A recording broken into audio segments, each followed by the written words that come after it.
So I just want to talk about what happened today, and it was a really beautiful moment of my life, and it was really special. So I just want to share that. So I was at a training all day.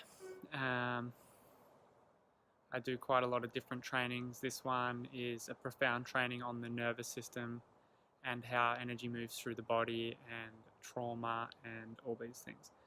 But I actually went into a lunch break, and I was feeling into what to do, and I went to uh, this mall just to get some sushi. And when I was going in, I saw this young boy standing on an intersection where there was cars going past, and it's just like entering a car park. And he was standing there, sort of ushering traffic coming through. And I was like really interested, but I rode past. But he didn't have a vest on. He was sort of just like, yep, to cars, and then oh, stop. And he was young, and I was like, what's this guy doing? I'm like, he's surely not going to be there when I come back. But I was in there for maybe 20 minutes, and I came out, got my sushi, I got a boost juice, and then I came out. And sorry, I got a bit of an itch in my nose, so I might sneeze.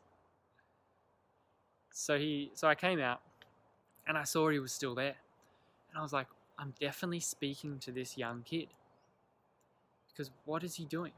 What young kid on a Saturday afternoon stands in some intersection and sort of ushers cars, stops cars in this very sort of leader way? I was quite captivated by it.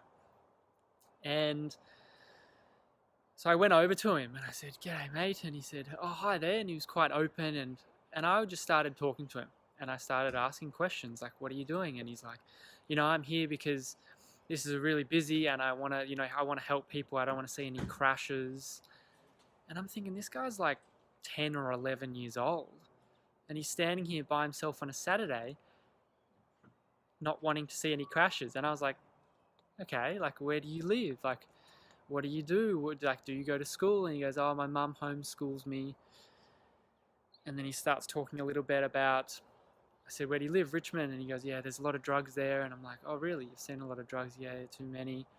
And I started to get a sense that this boy had a reasonably tough upbringing. And I was just really drawn to speak to him, but yet he was using his time to serve others, and I was like, this guy is really special. And he mentioned, "Yeah, my mum's over there," and I got his name. His name was Jason, and I'm actually going to put a video of me and Jason talking.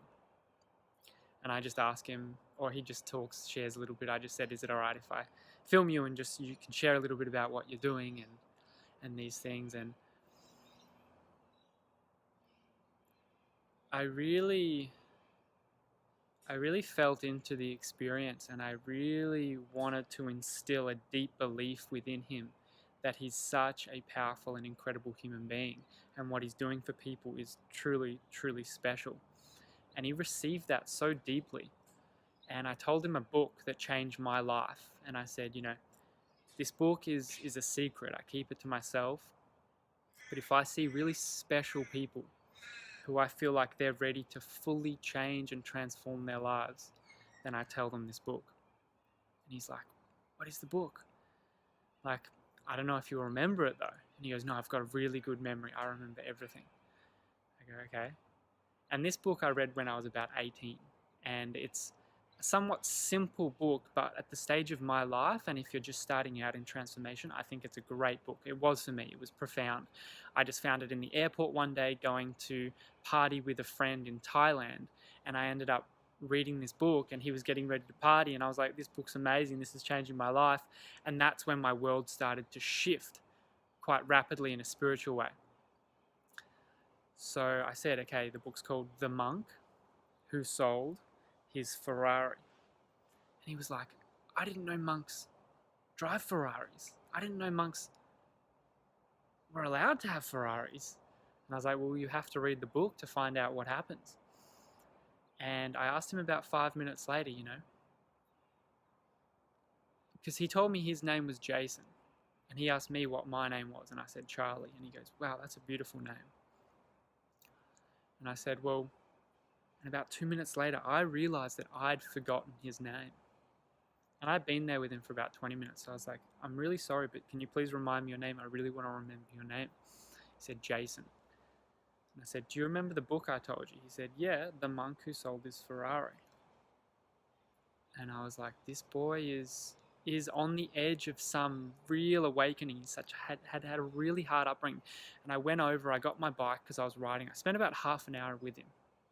Went over and, he said, oh, my mum's over there. And his mum was sitting down on a gutter, like just slumped in a pile. And she ended up telling me that she was the grandmother. So I'm not sure if that was the person who was homeschooling him or not, but she was obviously going through a lot herself, to put it simply. And I just, in that moment, got a real sense of what he probably had gone through and what he is currently going through. And someone as committed to helping people like that deserves to have a step up in life. And I started talking to his mum, and then he came over. He goes, well, I'm taking a break now. I got to have a little break, because he wanted to be around. And he started talking, and his mum's like, oh, you make friends, Jason. And so the mum saw that the grandmother saw that he actually made friends by doing that, because I think she thought he was a bit strange by doing that. And then he said, yeah, I really want to get a whistle, Mum. I want to get a whistle so I can whistle, because the cars sometimes they don't stop. Like, it's really important. The pedestrians come number one. And can I have some money? And she was like, yeah, but I don't think she probably had much money. And I gave him $5. And she was so grateful. And he was so grateful. And he said, Charlie, I consider you my friend now. And I could just feel in his heart the excitement and acknowledgement that he felt, and I felt in my heart the excitement and acknowledgement that I felt through that connection. And I'm sure I'll go back and see him, and I hope he gets the book. So he's 12 years old, and whether I've put the clip before or after, the clip will be in this video, and it's just him talking. And then I start riding off, and him and his mum stand up, and they start going to Kmart to buy the whistle. Hi, my name's Jason. I actually do conducting with the cars and pedestrians, so everyone stays safe, but pretty much I don't have a job here yet. But what's going on is I just want to make people safe, don't want the money, just safe. But it will be good to see you. Meet me on Saturday. Jason's down here on Saturday, and where are we? We're at IKEA. Yeah, in the middle of Victoria Gardens, where the cars can come past. Yeah. Yeah. So as we see, there's a lot of cars, there's a lot of chaos right now, so Jason's going to just jump in and just do his work.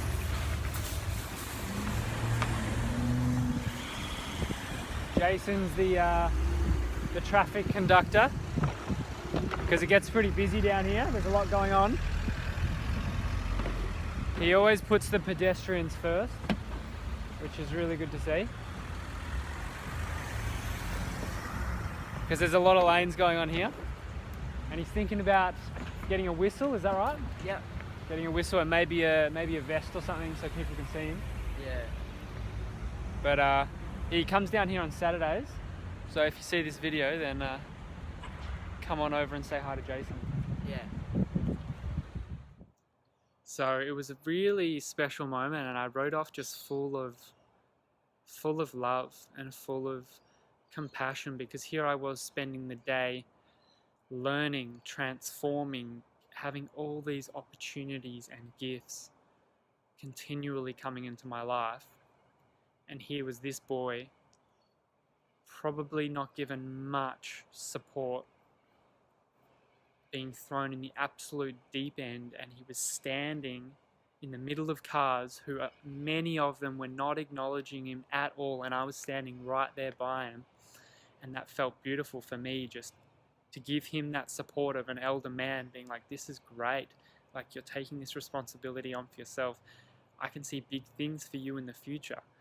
And having that, because most people were just ignoring him, they were going past, and I was like, he's a bright light thrown in the deep end, and with a little spark he could really shine.